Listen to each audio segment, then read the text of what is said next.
There are only two things with our life, either one thing is the profoundness of our experience, another is the impactfulness of our activity. This is all there is in our lives, profoundness of experience, impactfulness of our activity. What else is there? There's nothing else. And as I was really intrigued, Sadhguruji, that you decided to get on a motorbike. I know you love motorcycles, and travel across America at a time like this. It's a time of great change in America, and there seems to be a real outpouring of so many things. What are you seeing as you travel across America? America seems largely normal wherever you go, except maybe theaters and restaurants are not much, but traffic on the highways are normal. Truck traffic is full on. People are moving about normally. A whole lot of people are wearing masks. Some very brave people are going around without masks, okay, in some parts of the country. But essentially, almost everything seems to be normal outwardly, and especially all these… right now I'm at the Grand Canyon, everything is jam-packed with tourists. When I inquired about, we were in an RV park and it's all crowded, I asked, what's happening, so many people? So they were telling me, it is 3 times than what it is during a normal season. Everybody's traveling because children are not going to school, everybody's traveling, and traveling is the safest way to be because you're away from everybody else, you're secluded. And especially for me, motorcycle is definitely social distancing. Yes, that's one advantage of a motorcycle, unless you have someone riding on the back, of course, but… No. Your journey reminded me of a book that I'd read earlier on in my life when I was a student, and that book was about another motorcycle journey. It was both a physical journey and a spiritual journey, and the author was one of America's best-known authors of the 20th century, Robert Pirsig. And he wrote, he said something very profound in his book. He said the only Zen you can find on the tops of the mountains is the Zen you take there. And he said that in his motorcycle journey became like a story of a spiritual awakening. How have you found people when they meet you in America? What has their reaction been? Well, generally the reaction is initially of surprise because they think an Indian guru must be a little disabled, he can't walk, he can't stand, he can't sit, he must be like that, and except for chanting a mantra, he should not be able to do anything. So they're a little surprised in the beginning, but I think I've cooled their surprise in the last few years. If they have known me even a little bit, it's fine. And I find because of the identity as a safety, like there's a little Sadhguru on my helmet with my blood group and stuff like that. Because of that, even though I'm fully helmeted and they can't see my face, people are recognizing on the roads and shouting at me, waving at me, all this, because this is one thing I have changed, that from… guru means always demanding respect and reverence, to kind of aspiration that we could be like this. It is not like I'm somebody that they cannot access.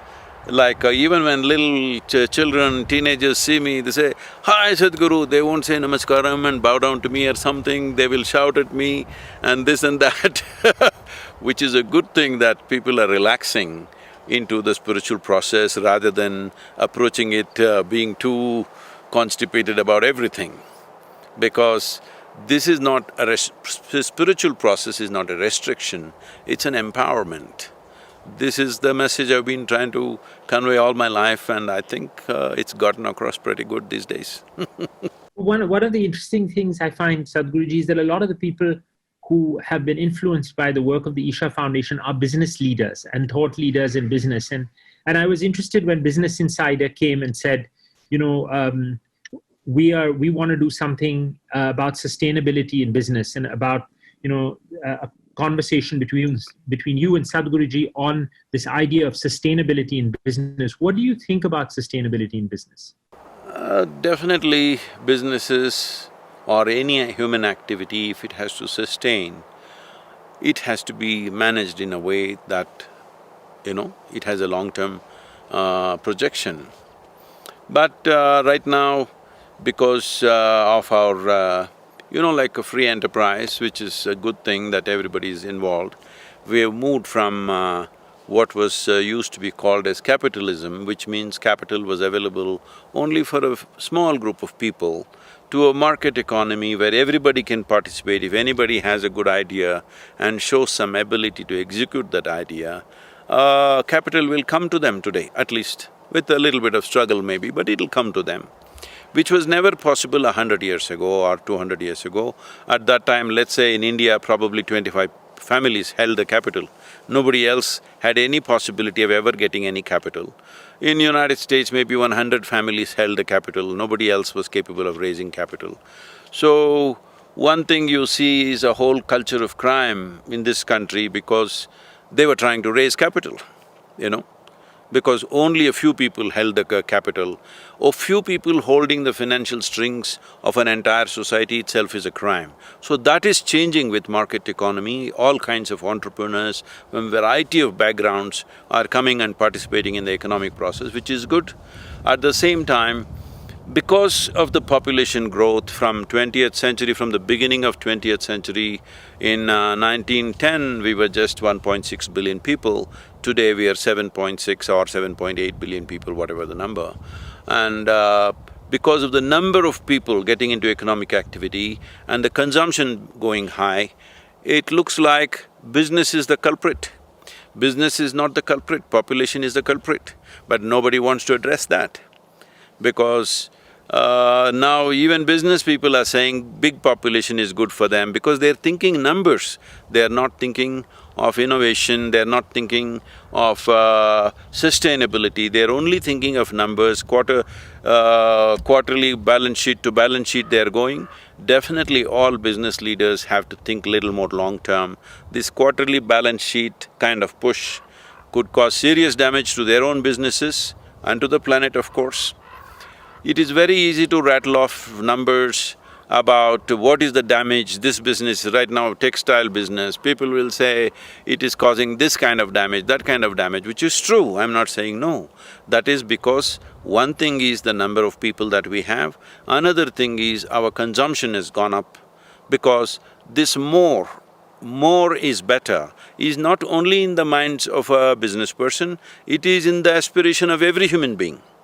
So, sustainability will not happen just because businesses think about it, because these are all related relationships. How much you produce, how much they consume, how much they throw in the street, all these are related to a whole cultural experience of living in a given society. So, changing that is a whole mass movement. Right now, we are in the process of looking at how to create a conscious planet, and it will not happen without a policy nudge. I know none of the business people will like it, but at some point, some policy nudges have to come in terms of incentives and some kind of, penalty for not being a sustainable business. This is coming, but in a very slow manner. See, the problem is this, the degradation of the ecological condition on the planet, particularly in a country like India. Because the population and the land proportions are so unrealistic that the number of people who are trying to sustain themselves from the little bit of land that you have is probably we'll pay the biggest price. We will pay the biggest price before any other nation or a few other Asian nations like Bangladesh and others will pay the price. So whatever the Western societies are talking, whatever the large nations in the world are talking, they're sitting in a very pretty proportion of land and people. For example, United States is sitting in a very comfortable land-people proportion. And they are trying to manage their population, the walls are coming up, things are happening, policies are changing, because they are conscious if the population increases, the pressure on the land will be heavy and many things will happen. It is today a political debate, and I know I don't want to get into the politics of it, I'm not an approver of the wall or not approver of the wall. I'm just saying that populations have increased. Everybody is talking how more population is better for business. Unfortunately, I hear this from so many business leaders. They don't understand that See, right now here, the buffalo population, I went for a buffalo roundup in South Dakota. I asked them, what is this about? They rounded up about 1,500 buffaloes, and on that day they're deciding how many buffaloes should be culled. So I'm saying you understand, for a given piece of land, how much population of a particular species can exist. With other animals, you're taking the liberty of culling them. But with us, when we have postponed our death and increased our life expectancy, we must also postpone the birth. You cannot cull a human being, all right? But unfortunately, you will end up doing it because if you don't do it consciously, nature will do it to us in an extremely cruel manner. Just to give you, if I have the time, is it okay? Yes, absolutely, Sadhguru. This is very See, interesting. for example, right now in this… you can check it up, probably you're already aware of this, because cotton growing country in southern India, in the peak summers, let's say in the month of mid-May, if you come to Tamil Nadu, where the borewells are going 1,000 to 1,200 feet, most pumps will run only for 5 to 7 minutes and they go dry. They will wait for another 2-3 hours, again pump 5 to 7 minutes. If 2 consecutive monsoons fail, believe me, millions of people will die without water. Once there is a water strife, the civil strife that will happen, all the things that we are trying to do with the nation, building this nation into a powerful commercial force, an economic possibility, all this will go waste in a matter of few weeks. If real civil unrest breaks out in a large-scale fashion, nobody can control it. When people don't have water to drink, it'll go off. So I'm telling you the worst-case scenario. But the worst-case scenario is not too far away because there is a record that once in every 35 to 37 years, 2 consecutive monsoons have failed in the past. So when is that situation going to come? Are we really capable of providing drinking water to every village if it goes dry? Every pond, every lake, every well, if it goes dry in summer, are we capable of piping water to all of them? Well, right now there is a huge project to lay pipelines, but that is all from the local water. If the local water dries up, pipeline also will be dry. You'll only have pipes, but no water. See, the aspirations of the nation, the plans of the leadership and the business plans that business leaders have, everything is fine, I am very much with it. But if we do not take care of a few fundamentals of environmental sustainability, well, in a country like India where the population and land ratio is so heavy, not favorable to the human beings, the price that we pay will be very, very unfortunate. I feel either in this generation or the next generation, such things should not happen. So, working on this is not just the responsibility of the business. Yes, business has a big responsibility. The government, the business, the social leaders and environmental forces, we need to sit down and see what are the immediate steps we need to take. We've been trying to bring this and a few policy changes we have made in the last few years which are good, but center makes policies, but the states hold the geography, all right? Center doesn't hold any geography. So, a few states immediately incorporate, but now it's become like this in the country, everything is seen political, all right? Nobody is looking at the well-being of the people, well-being of the nation. If the central government says something, states ruled by opposition will say no, no matter what. I'm saying this must go both in the people, in the voters, in the political establishments, what is good for the country and what is a political slugfest. There must be a differentiation. Unfortunately, there isn't any. It doesn't matter what you say. Everything they identify you with this party, that party. These parties are about the nation, we need to remember that. We just seem to have forgotten. Thank you for those inspiring words, Sadhguruji, because it seems like you're giving a call, a very powerful call to businesses. And I'm reminded of something, that Gandhiji, that we all read in school, that famous quote of Gandhiji that was painted on the walls that said, "God forbid that India should ever take to industrialization after the manner of the West, keeping the world in chains. If our nation took to similar economic exploitation, it would strip the world bare like locusts." And Gandhiji said this, and he Definitely. also said, the world has enough for everybody's need, but not for everybody's greed. And it seems, uh, you were echoing, with this call, Sadhguruji, of yours, this call to business leaders, you're echoing that, look, we need to reinvent some of the rules of business, because if we continue with, from what I've heard you say today and before, that, if we continue along this path of mindless consumerism, we might end up stripping the world of all its resources, and water being the most precious of those resources, but air is another one. And the environmental maybe crisis of our age is something. Would you like to talk about that a little? Because it's something I think that business leaders need to hear from you about. This is something, if I speak too strongly, please pardon me, because however strongly I speak, if I shout, it is still not enough. But I'm not going to shout. I was at the United Nations and they asked me, Sadhguru, if there are three things that you can suggest for India, what are the solutions? Three things that we should take care of. I said the three things are soil, soil and soil. That's our real problem. Everybody is thinking industry is the main problem. Industry throws effluents into the rivers. You can control it. If you tighten up your system, government system, you can control it in 2 years' time, everything, all effluents. The only thing you have to do is, don't ask the polluting industry to fix it. Set up treatment industry as an industry by itself. No polluting industry should treat their own waters. Treatment industry should treat it. When your pollution is my business, will I let you make it go into the river? I will not. About air.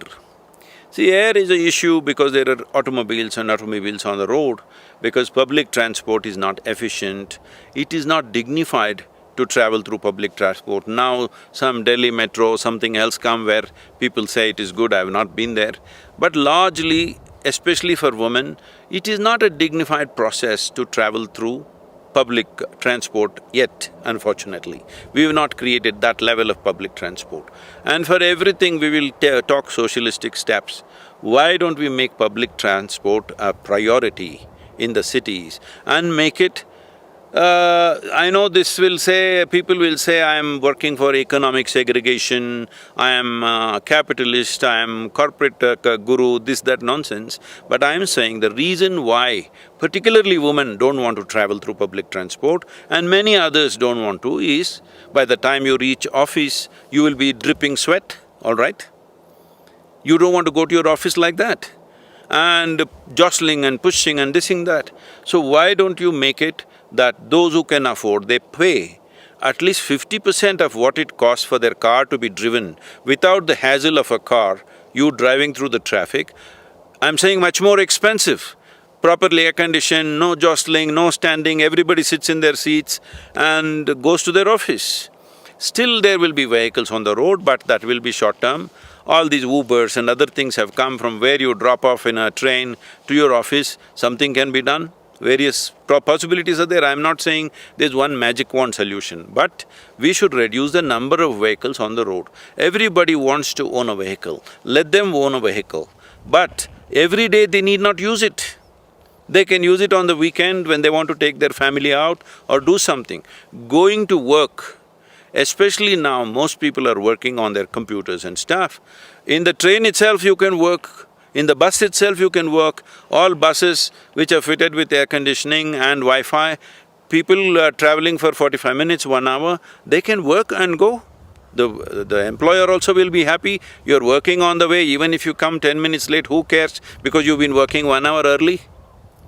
So apart from this, corporations, I would request you also, but you are not that kind of industry, especially the software industry and industries which have large offices where, let us say, minimum 5,000, 10,000 people are working in one setup. See, I was driving in San Francisco, I'm seeing in the evening around 4:30, the traffic is jam-packed on the road that I am driving, and opposite side also it's packed up. So I went for a talk in that San Francisco club, And all the business people who are there, see, I see, what is it? All of you are intelligent people, all right? You guys have built big businesses, obviously you got brains to do things. Why is it that people who live here work there and people who live there work here? What is the point of this? Why are we not… Okay, at one time it happened, our cities were not planned and it happened. Now I came up with a concept and said, like for example in India, in Bangalore, I'm trying to push this with some builders. 50 acres of land, let it be even 50 or 75 or 100 kilometers away from the city, 50 acres of land, only 1 acre you build a tall building of 50 floors. Okay? Actually you have 2 FSI, you can go 100 floors, but let's say 50 floors. Remaining 49 acres, turn it into a forest, lakes, ponds, whatever you want. No waste going out of this place, no electricity lines coming into this place, everything can be done right there. So people live there, work there, up to 7 standard school can be there, small amount of shopping can be there. 5 days in a week you don't step out of your building, you don't start your automobile. Weekend you want to drive to the city or you want to go somewhere else, it's up to you. So if you own vehicles, you use it only on the weekends. Every day you don't have to drive because it's no more a pleasure to drive in the Indian city. And the number of people are dying, I'm saying in a small city like Coimbatore city, every day about 12 to 14 people die, natural and other things. In this, 3 to 4 people are road accident cases. Can you beat it? A small city of 1.5 million, about 3 to 4 people die within the city limits. What dies on the highway, you know those big numbers. But I'm saying in every city this is happening. How many people are losing their lives? How many are losing their limbs? They say every 12 minutes somebody is losing a limb. Every some 1.5 minutes or something there is a fracture. So WHO is saying India is aspiring to become a world leader. In another 25 years, the number of cripples you will have in your country, there is no way you're going to be a world leader. Because everybody is getting injured, everybody is losing their limbs. The number of people, if you look at this, it'll run into millions in a couple of decades. So, all this can be avoided, people can live well, especially our children can grow up well. Right now, if our children step out of their threshold of their house, they're bang into the traffic. Most homes are like this. If they step out, they're on a dusty, terrible street where they cannot play, where they cannot do anything safely. Every dwelling can be made like this, there is substantial space. And above all, for the kind of population pressure we have, if you don't go tall and if you do not create an ecosystem around it, there's really… most of the cities are unlivable. Those who can afford are putting up big walls and trying to create a little illusion of their own world, all right? But that's not going to work for a long time either. So, having said this, the most important thing is soil. Because what we need to understand is 84% of India's land is largely farmed. It is under plough. Nobody wants to say this. I am saying this most unpopular thing because everybody likes to hit industry because industry will pay up if you hit them, all right?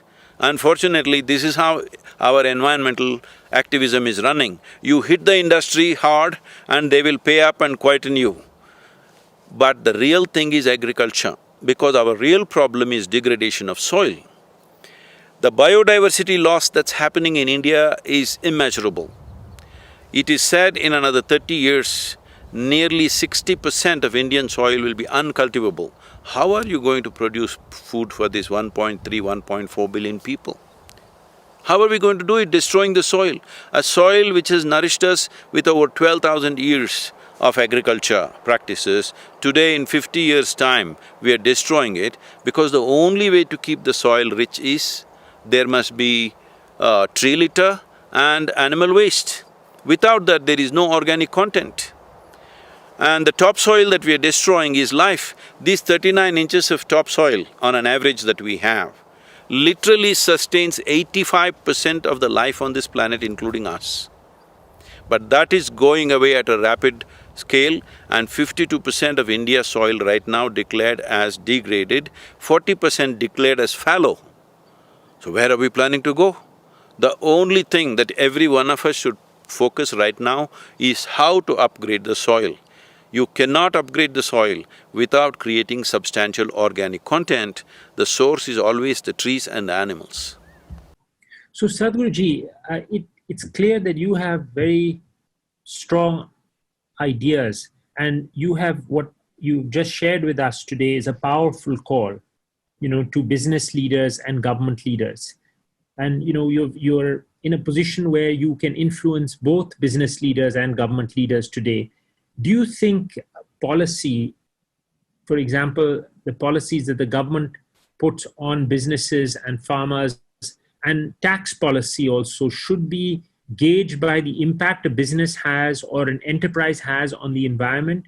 So, for example, one of the companies that we run is called Organic India, and it works with farmers. And one of the things that we try to do is soil conservation. Now, this is part of our mission to create a sustainable business. Do you think that government should support those measures and say, if I ran a business that produced something that was harmful for the environment, harmful for human health, as opposed to producing something that employed people in a way that didn't do any damage to the environment, that maybe helped regenerate the environment, do you think that there should be a clear, like today, any business person, if you make a profit, you're taxed whatever percentage on the profit that you make?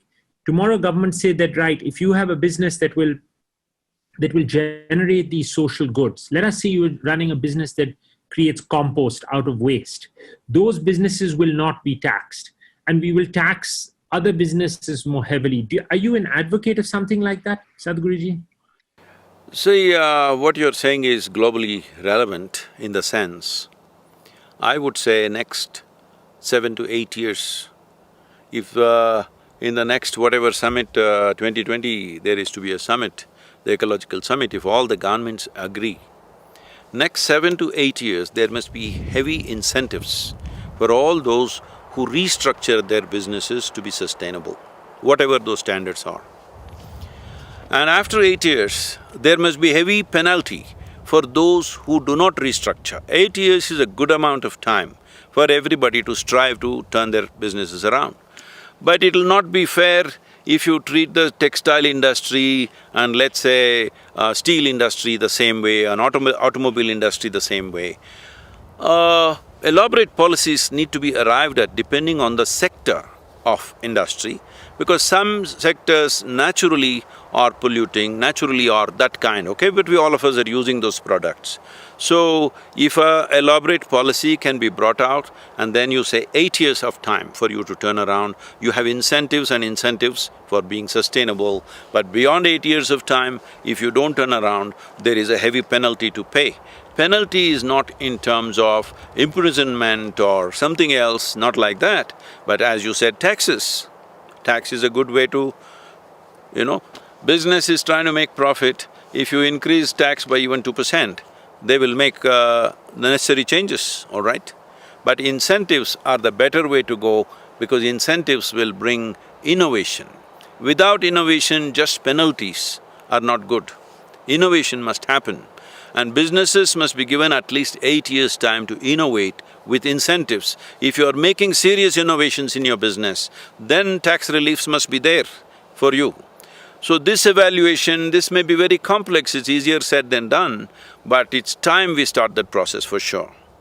So Sadhguruji, if you were to advise governments on policy and there was an opportunity to put a waste tax, so that if let's say you're buying a bag of potato chips which is made in a plastic film container, now one concept could be that you say that, okay, you're paying 30 rupees for the potato chips, but 10 rupees has to be for the guy who brings that empty container back to a recycling depot. Are you in favor of taxes on products that cannot be recycled easily, that have to be brought to recycling centers, like say a pair of running shoes? Now there's a lot of synthetic material in that running shoe that if, once I exploring somewhere and I found a trail, and years ago some must have thrown away a running shoe because many years later it was still there. These Why did he run away without his shoes? I don't know. Why did the guy run away with… I think the shoe had and they left it there. But it's interesting that these are products that are sitting in the bottom of the ocean, sitting in the bottom of our rivers, they're polluting, you know, divers go down and they bring up this stuff. So do you think there should be some kind of incentive system so that anytime you buy a product which has a high degree of synthetic components in it that do not biodegrade easily, you have to pay, there is a sum of money to return that product to a recycling center? Do you think, because that could spawn a whole new set of industries in recycling, like employing hundreds of thousands of people in a recycling industry? So yeah, many innovations like this have been made. In Russia, in Moscow, I think, in the local trains, if you do 25 sit-ups, your ticket comes free. That's a great idea. How's that? Like this, there are many things, but they're too small scale to make a big difference. But in India, I hear more than 90% of the PET bottles are recycled, not because of anything else, because of poverty. People are going on the street and picking out every piece of plastic that is there. And you can unfortunately call this a kind of employment, but children are involved, women are involved in most unhealthy conditions. First of all, we are not cultivating a responsible way of using the product. People keep on saying, plastic must be banned, plastic must be banned. When I said, see, plastic is one of the best products we've come up with. Something that can be recycled 1,000 times over is a great product. Irresponsible usage is what we need to correct. Right now, you want to throw the baby with the bath water because there is a problem. Plastic is not the problem. Irresponsible human beings who don't know how to use plastic is the problem, isn't it? So, bringing responsibility to the citizenry, giving incentives to the business, all these are needed. But I feel what you said just now, a potato chips, a packet, taking it back. I'm telling you, in United States, even if you say you will give $5 for, let's say you're paying $4 to $5 for a potato chip, even if you say I'll give back 50% of the money, most people will throw it in the trash can and go. They may not take the trouble of going back. So it all depends on the economic scale of a given society, where the society is. In India, they're picking up every PET bottle because for them, whatever 100, 200 rupees they gather in a day is a livelihood for them. So, I don't think there is any one solution. Everything must be looked at. Incentives for the citizens, incentives for the business, the retail business, incentives for the manufacturers, and incentives for the government also. The world body should create incentives for the government. If they make policies where it'll hurt them a little bit, but long term it's going to make a difference. So everybody should have incentives for a certain period of time. When that period is over, then penalties should come. Right now we try to mix carrot and stick, people will find ways to escape that. See, incentives and a campaign to create awareness, if it happens together, then penalties will come. Then people will see, right now in United States, if somebody lights up a cigarette, people will look at him like a criminal, all right? There was a time the Marlboro man was blowing it in your face and he was the real man. Those who did not smoke were not men, all right? That's right. But that has not happened in the rest of the country because incentives and campaign together, now no penalty is needed. You don't have to find the man. The way people are looking at him, he will stub it out, you know? He'll snuff out his cigarette because the daggers that are flying from everybody's eyes. So campaign and incentives together will do the job. A few black sheep who will not turn around, then penalty should come. Right now, if you bring penalty straight away, then you will be treating everybody like a criminal, which is not going to work, which will only enhance crime. Interesting approach that you have, Sadhguruji, because you feel that part of this move towards sustainability, a sustainable planet, sustainable businesses, do you feel that part of it has to do with the change in human consciousness? Because you've said that just having a, carrot and stick approach might not work, just giving people incentives might not work. Do you think there's something deeper at work that we need to do? Like a change, just begin to shift some, our basic consciousness towards things like consumption, towards things like the planet, towards things like, each other, our human relationships with each other. And see, right now we are on this mission called Conscious Planet. Well, there are supporting on-the-ground projects like Rally for Rivers and Cauvery Calling. In spite of the pandemic, everything is going as per the plan with Cauvery Calling. The plantations are all over this year already. Having said that, we started what is called as Conscious Planet. It's been little postponed because of this pandemic, otherwise we are planning major events in the world. The thing about this is 5.26 billion people have franchise. That means they can vote and elect a government. But among these 5.26 billion people, not even 2% of the people are aware of any genuine ecological concern. Their idea, for example, if you walk into Chennai or Mumbai or whatever, their idea of ecological concern is there's no water in the tap. That is not an ecological concern, that's a civic concern. That is a local issue. Ecological concern is biodiversity is vanishing. Nearly 70% of the vertebrate population has disappeared in 50 years, and by the end of this century, they're saying 80% of the insect population will be gone, and the soil degradation is the main source for all this. If the insect population disappears, our ability to grow crops and our ability to live here will be gone. It is literally decimating ourselves to a certain, size of population. As I said earlier, if we don't do this consciously, nature will do it to us in a very cruel manner. So having said these terrible statistics, now Conscious Planet, what we are looking at is, today nearly 92–93% of the nations are democratic in whatever way, kind of democracy they have. So people's will and people's expression of what they want will make a difference. So we are looking at, right now we are working with some of the UN agencies to reduce this complex ecological science, which is always put out like PhD stuff, nobody understands what it is.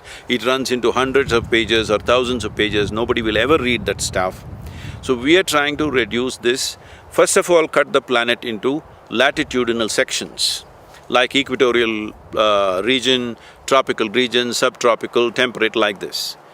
In each of these regions, whatever nations which come in this belt, what are the 5 things that must happen in these countries? What are the 2 or 3 things which should never happen in this country? We want to make sure at least 60% of the population is conscious about this. It's a dumbed-down version of environment. 5 things that must happen. Every man and woman who walk on the street must be conscious. If something is happening, they must know, oh, this is a good thing happening. If something else is happening, they must know this is a bad thing happening to us. If this much awareness comes, then we are listed out 3 top political parties in every country and trying to push it towards making ecology at least the number 2 item. Economy is their first item, we can't change that. The number 2 item in their election manifesto must be ecological concerns. If this happens, policy will change, budget will come, government machinery will fall behind it, because without administrative machinery and budgets coming, you and me can talk as much as we want, the real thing is not going to happen. Policy changes, budgetary and the government machinery must fall behind this, and people must cooperate. For this, a conscious planet is needed. We are working on this. We'll invite you also, William, to be part of this. It's very, very important people like you participate in this because you have concern in your heart. Right now, this is what I am saying about the Native American culture here. See, ecology is in textbook for most people, it's an abstract science. But here, the Native American people lived with ecological concerns were just in their hearts. This needs to happen. We must feel it. Wherever we see it, we must feel it. If we don't feel it, we are not going to act in time. That's the only thing. We will act, but after too much suffering has happened. But Sadhguruji, do you feel that connecting people with the conscious planet ideal that you have and that you've so eloquently stated just now, like today, all the scientists are saying that the coronavirus is as a result of environmental degradation of one kind. The frequent typhoons, the frequent freak weather events that we are seeing around the world, in India, in the US, in Africa, we are seeing these affect people's livelihoods. They affect what you say, the number 1 concern, which is economy. So actually the environment has now come into our lives. You know, the droughts, the floods, the damage to farmers' livelihoods. So we see all this happening on a daily basis, Sadhguruji. So is it possible to connect this with the conscious planet movement that you're trying to that you're working with governments on setting up? So William, what happens with this is, because the meteorological sciences have many ways of describing these typhoons and whatever. And a whole lot of media reporting that it is only because of reportage that you think it's happening now, it was always happening. Typhoon happened in some place, 100 people died, you wouldn't know 100 years ago, today you know about it. Like this, many arguments come. I'm saying, if you try to fix all the things at a time, you will get lost because there are too many things, too many pieces. The fundamental concern is this: in policy, whatever is ecologically damaging in major nations in the world need to be fixed by policy. It may not immediately go on the ground, it's okay. But once it happens in policy, it may be a slow process, but it'll start moving that way. Those who don't have that patience is simply because they don't have the necessary long-term commitment. They're thinking by shouting a slogan on the street, taking a march in the city, ecology gets fixed. No, it gets worse, I'm telling you, with your marches. So, you need a long-term commitment for you to see the picture properly. So, is this a concern? Are these things happening more because of ecological things? Definitely there is an influence, but there is no science to directly link them. Okay, this typhoon happened because of this, you cannot say that.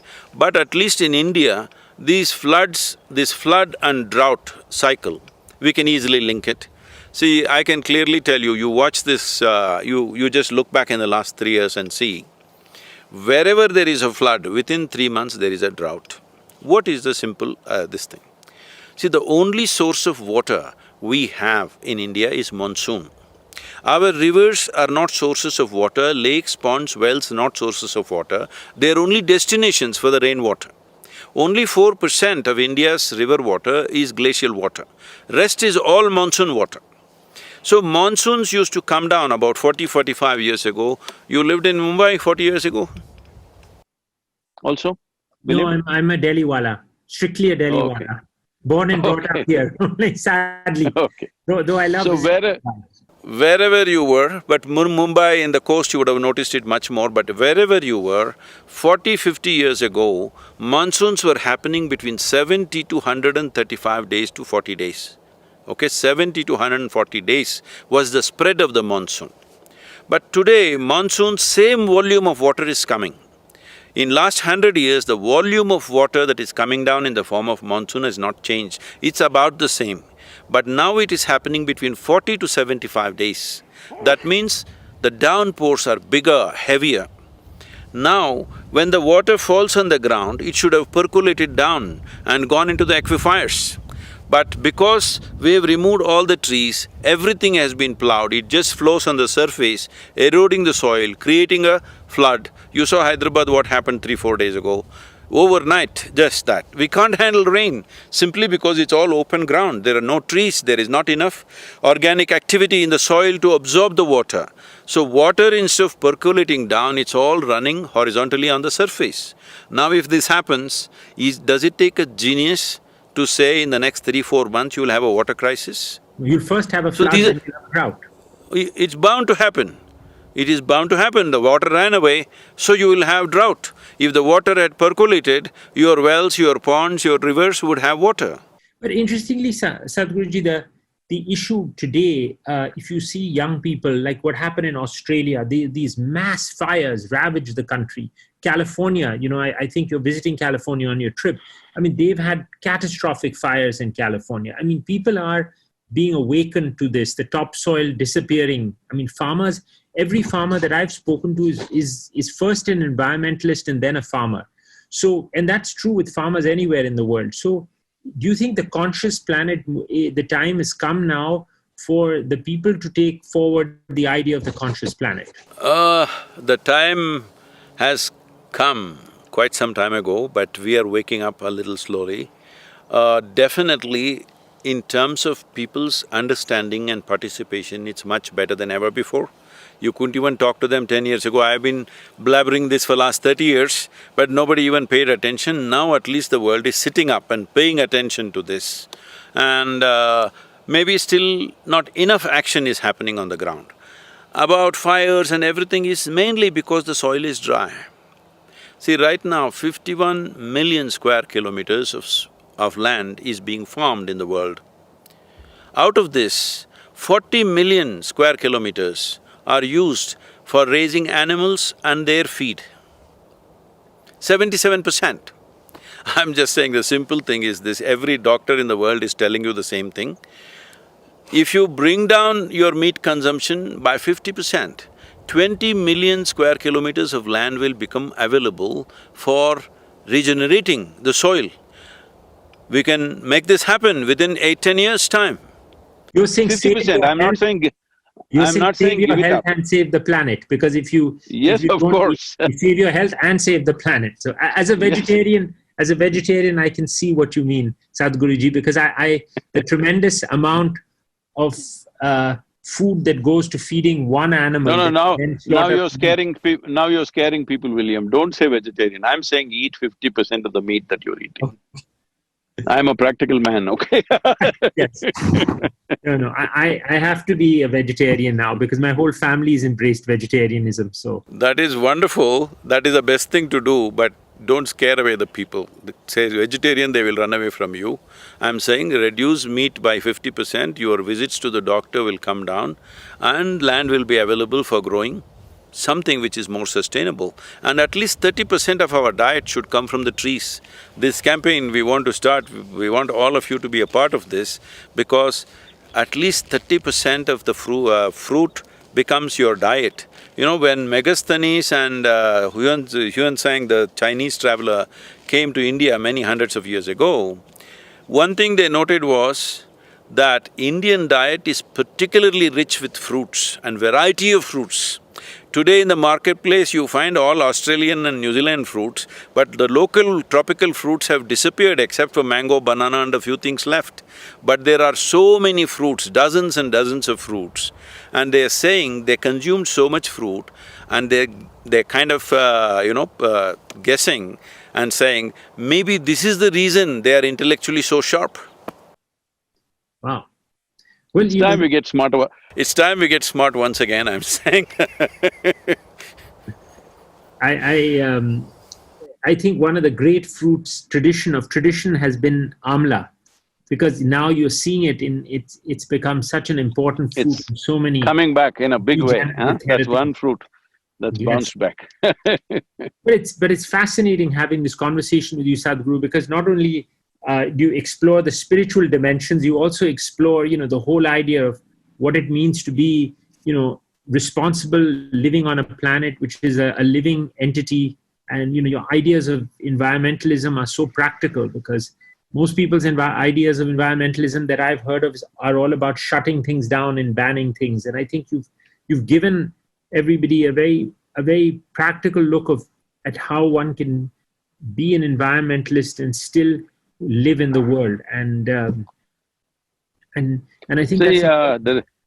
the reason why environment… See, the moment you say environmentalism or whatever, like they're thinking it's a religion, shutting down this, close down this, close down that, because these people have never created anything. They do not know the pain involved in closing down something, the losses that are involved, the number of people it'll affect. They don't know all this, they just say, close it down. They don't understand a thing, what it takes to close down. So, because of this kind of activism, even among the farmers, I'm saying, nobody wanted to plant a tree till now, because if a farmer plants a tree, grows it over 10 years' time, when he needs it, he cuts it. Activists will come and protest and give police complaints and the guy gets arrested. Only now, after 7 years of battle with state governments and the central government, we have changed the policy. A farmer can grow what he wants and cut what he wants on his land, it's his business, nobody's business. Well, it's been fascinating, Sadhguruji, having this conversation, because I really feel very inspired for, the work that you've done, and as millions of other people around the world have seen. And I just wanted to thank you very much for taking this time.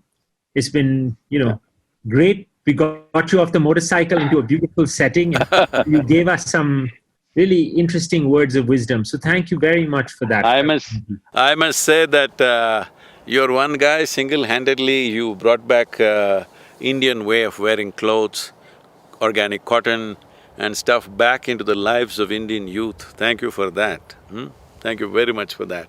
I see it's made a huge difference. Good, and I wish you all the best in this journey across America. And if you get a chance, Sadhguruji, have a look at Robert Persig's book, because his journey and your journey are traveling on parallel tracks in a way. I read this book when I was 17. Yes, that was the time to read the book. Actually, it was. Yeah, and there is another one, if you missed it, called Illusions by Richard Bach, which you must read. Of course, we all came together, kind of. They came together. I might have been a little older than you when I read it, but thank you very much, Sadhguruji. It's been just a joy spending this time with you. Thank you.